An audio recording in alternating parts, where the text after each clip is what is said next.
کامیابی کی بھی دو اقسام ہیں۔ ایک کامیابی کا مطلب ہر انسان کے لیے مختلف ہے۔ کوئی پیسے کو کامیابی سمجھتا ہے، کوئی پوزیشن کو کامیابی سمجھتا ہے، کوئی فیم کو کامیابی سمجھتا ہے، لیکن جو دوسری قسم کی کامیابی ہے اس میں تمام انسان برابر ہیں۔ اس کو سیٹسفیکشن کہتے ہیں، اس کو کنٹینٹمنٹ کہتے ہیں۔ کنٹینٹمنٹ سستی اور لیزینس کا نام نہیں ہے، یہ کمفرٹ زون کا نام نہیں ہے، اور پھر کنٹینٹمنٹ بھی اصلی اور فیک ہو سکتی ہے کہ باہر سے تو بڑے صابر و شاکر نظر آئیں لیکن اندر سے اسی طرح سے لالچ اور خوف میں مبتلا ہوں۔ تو جب ساری زندگی کمپٹیشن ہی سیکھا ہے، جب ساری زندگی کمپیریزن میں ہی گزری ہے، تو پھر اس سے آزاد کیسے ہوا جائے؟ اگر ہم غور کریں تو زندگی میں جو مقابلے بازی ہے وہ مرغوں کی لڑائی کی طرح ہے۔ اگر آپ نے ایک کامیابی حاصل کر لی تو دوسرا مقابلہ تیار ہے۔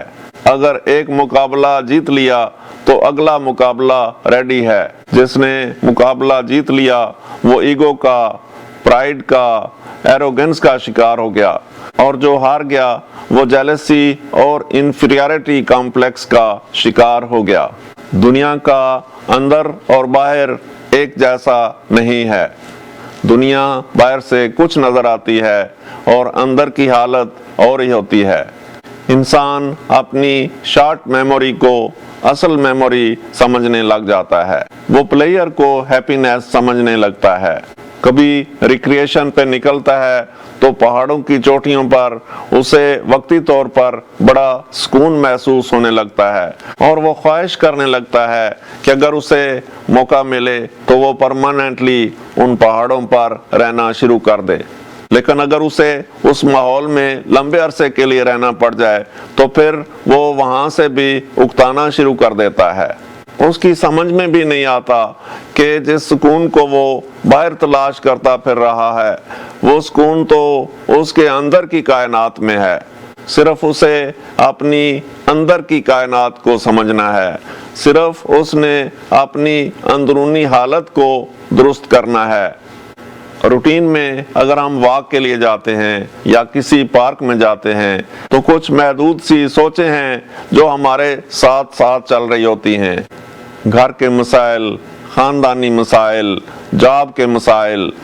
تو ان مسائل سے آزاد ہونے کے لیے کوئی بڑی ٹیکنالوجی کی ضرورت نہیں، صرف ان کو انڈرسٹینڈ کرنا ہے کہ ہم کہیں ان نیسیسری تھاٹس کا شکار تو نہیں بن رہے۔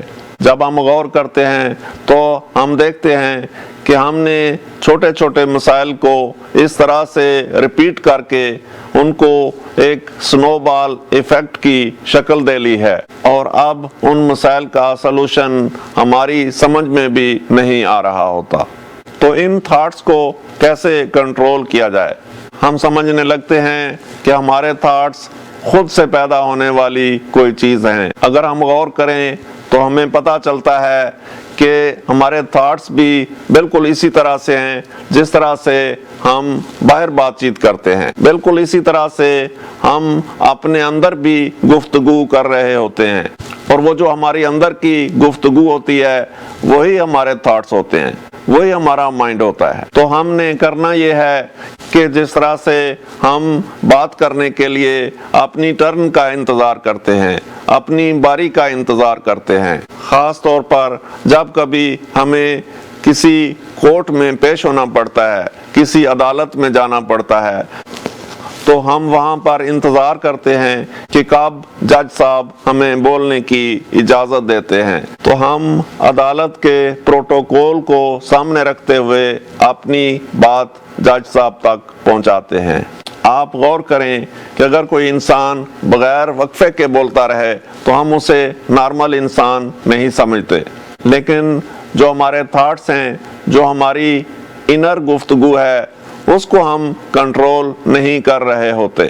اس میٹافور پر آپ ذرا غور کریں کہ اگر ہم کچن میں سبزی کاٹتے وقت چاقو کو، چھری کو کنٹرول نہیں کرتے تو وہ سبزی کاٹنے کی بجائے ہمارے ہاتھ کو کاٹ دے گی۔ اسی طرح سے ہم نے اپنی انر ٹاک کو بھی واچ کرنا ہے کہ وہ کہیں آٹو پر نہ چلتی رہے۔ دوسری مثال آپ گاڑی کی بھی لے سکتے ہیں کہ جب ہمیں ضرورت ہو ہم اس کو سٹارٹ کر کے چلا لیں، اور جب ہمیں ضرورت نہیں ہوتی تو ہم اس کے انجن کو ٹرن آف کر دیتے ہیں۔